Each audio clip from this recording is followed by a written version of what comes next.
Jumpa lagi ya, masih bersama dengan Ibu, masih di Indonesia Asik ya. Mengupas bahasa Indonesia secara mudah, menyenangkan, dan tentunya asik ya.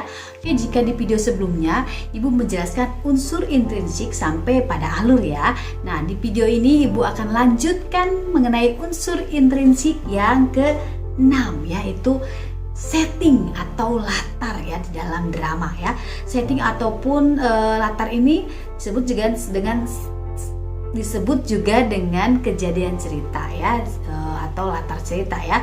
Setting melingkupi 3 dimensi ya, antara lain sebagai berikut. Ada setting tempat ya, yang merupakan tempat terjadinya cerita di dalam sebuah drama ya. Setting tempat tidak dapat berdiri sendiri ya anak-anak ya. Setting tempat ini berhubungan dengan setting ruang dan waktu ya. Oke, berikutnya ada setting waktu ya.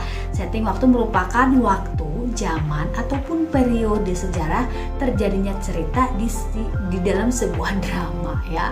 Oke, berikutnya ada setting suasana ya. Setting suasana merupakan suasana yang mendukung ya terjadinya sebuah cerita. Setting cerita tersebut dapat didukung dengan tata suara atau juga dengan tata lampu dalam pementasan drama tentunya ya. Oke, berikutnya yang unsur intrinsik yang ke-7, yaitu amanat atau pesan dari si pengarang ya. Amanat merupakan pesan yang disampaikan oleh pengarang kepada penonton ya. Amanat tersebut memiliki sifat subjektif dan umum ya. Sedangkan untuk tema yang bersifat lugas ya, objektif serta juga khusus, amanat drama ini selalu berhubungan dengan tema drama ya. Oke, amanat juga menyangkut nilai-nilai yang ada di dalam masyarakat ya, yang disampaikan secara implisit tentunya. Nilai-nilai yang diambil ya di dalam drama ini antara lain misalnya nilai moral ya, atau aspek yang berhubungan dengan perilaku, perbuatan baik ataupun buruk ya. Nilai moral merupakan pesan moral dari perilaku si tokoh ya. Lalu nilai yang berikutnya adalah nilai estetika ya, yaitu aspek keindahan yang melekat pada karya sastra. Misalnya pengkalimatan ya, atau diksi, penggunaan alur yang variatif ya. Lalu berikutnya ada nilai sosial ya, yaitu aspek yang berhubungan dengan hubungannya di masyarakat sebagai makhluk sosial ya. Lalu berikutnya ada nilai budaya ya, nilai aspek yang berhubungan dengan adat istiadat budaya yang berlaku di dalam suatu daerah. Lalu ada nilai agama, yaitu aspek yang berhubungan dengan keagamaan atau religi ya, atau keyakinan kepada Tuhan. Oke, berikutnya yang ke-8 ada dialog ataupun percakapan ya. Ciri khas naskah drama tersebut berbentuk cakapan ataupun dialog. Berikut ini merupakan beberapa hal yang berkaitan dengan dialog dalam naskah drama. Dialog tersebut harus mencerminkan ya percakapan sehari-hari, karena di dalam drama ini merupakan mimetik atau tiruan ya. Jadi drama itu tiruan dari kehidupan sehari-hari. Lalu yang kedua, ragam bahasa. Di dalam dialog drama tersebut menggunakan bahasa lisan yang komunikatif, juga bukan ragam bahasa tulis ya. Lalu yang ketiga adalah diksi atau pilihan kata yang digunakan dalam sebuah drama ini harus berhubungan dengan konflik dan plot ya. Dialog dalam naskah drama tersebut juga harus bersifat estetis ya, artinya memiliki kata-kata yang indah.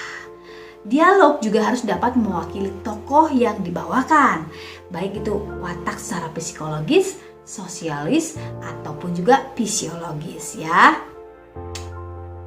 Sosiologis maksudnya. Oke, berikutnya unsur intrinsik yang ke-9 adalah konflik ya. Konflik merupakan pertentangan atau juga masalah dalam drama. Konflik tersebut dibedakan menjadi 2 ya. Ada konflik eksternal, ada juga konflik internal. Konflik eksternal merupakan sebuah konflik yang terjadi antara tokoh dengan sesuatu yang berada di luar dirinya. Lalu ada juga konflik internal, ini merupakan konflik yang terjadi antara tokoh dengan dirinya sendiri ya. Unsur tambahan nih yang termasuk dalam unsur intrinsik itu yang ke-10, ini penonton atau publik ya. Jadi ini penonton juga masuk dalam unsur intrinsik ya di dalam drama. Ini yang beda ya dengan unsur intrinsik dalam prosa ataupun puisi.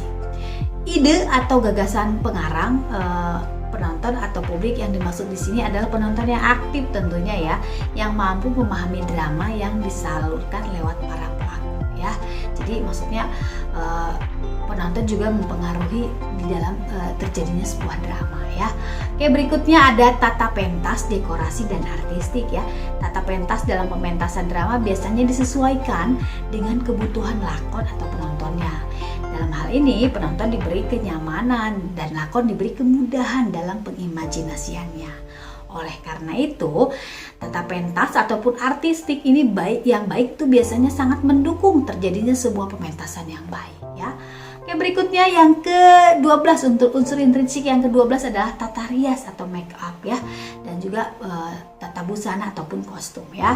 Jadi fungsi tata rias dan busana ini untuk menciptakan peran ya, sesuai dengan tuntutan lakon yang akan dibawakan ya. Jadi fungsi pokok tata rias adalah untuk membantu seorang tokoh dalam mengubah watak baik dari segi baik dari segi fisik, psikis maupun sosial ya.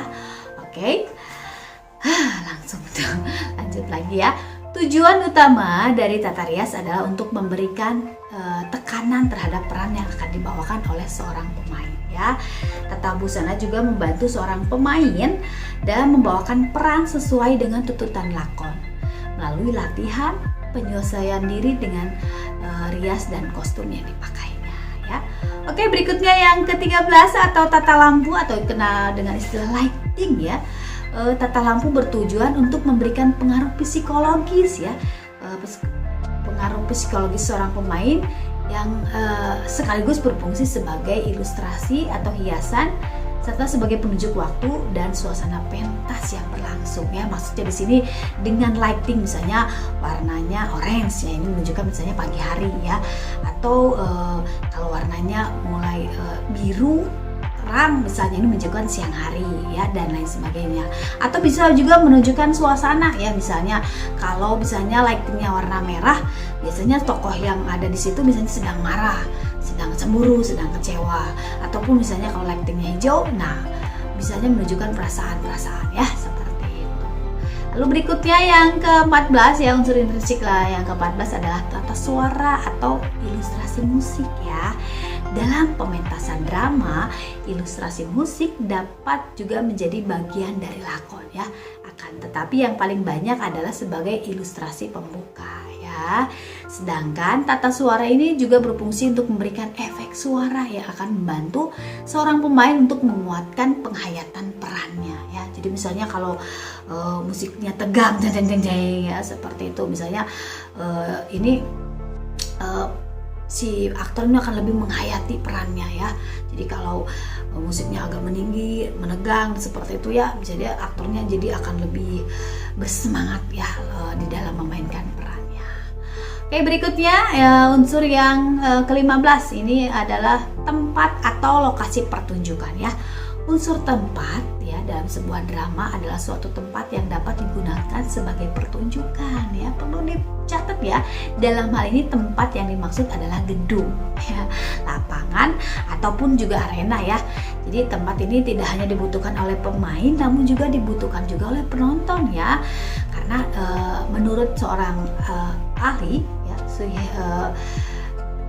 tempat juga ini tempat yang memenuhi syarat akan mendukung terjadinya sebuah pagelaran yang baik ya. Oke, jika tadi adalah unsur intrinsik, nah yang ini adalah unsur ekstrinsik ya.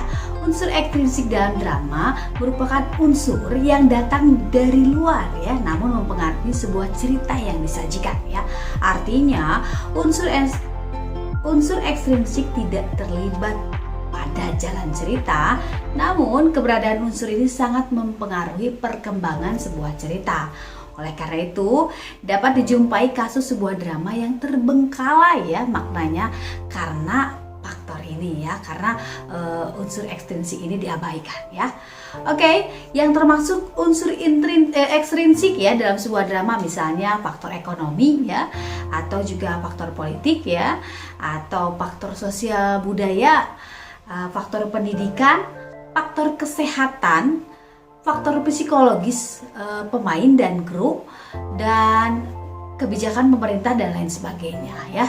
Nah, ini adalah hal-hal yang berkaitan dari luar ya, di luar unsur pembentuk dalam sebuah drama. Namun ya, ini nggak bisa terlepas begitu saja ya. Misalnya ya Ibu bilang tadi ya, bahwa faktor psikologis pemain dan krunya. Misalnya karena si krunya ini adalah orang-orang yang sangat ahli ya, atau pemain dramanya orang-orang yang sangat profesional, biasanya ya pementasannya juga akan berjalan dengan sangat baik ya.